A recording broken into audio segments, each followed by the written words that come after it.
আসসালামু আলাইকুম। বিদ্যুৎ ব্যবহারকারী ভাইয়েরা দেখেন কারেন্টের বিলারা কত চুরি করে। দেখেন আমার এই যে জুন মাসের 30 ইউনিটে আসছে হইল 651 টাকা।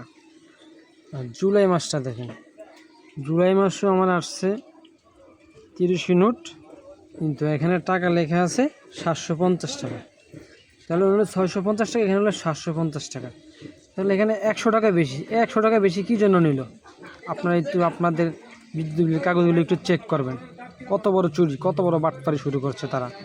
যে আপনাদেরকে আরেকটা জিনিস দেখাই, যে দেখেন এখানে 6/2/2026 মানে জুন মাসে আমার ইউনিট আছে 4 ইউনিট। আচ্ছা, আমরা একটু অপর পৃষ্ঠা যাই দেখি।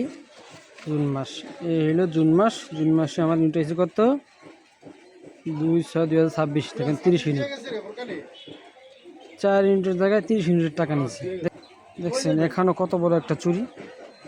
দেখেন এখন আবার এইটা নিয়ে গেছে 2/5/2026। আমরা একটু ওই পৃষ্ঠা যাই দেখি। 2/5/2026 মানে হলো মে মাসে 4 ইউনিট থাকার কথা। মে মাসে আমার থেকে 30 ইউনিট টাকা নিয়েছে। দেখছেন কীভাবে কত বড় চুরি আর বাটপারি শুরু করছে তারা।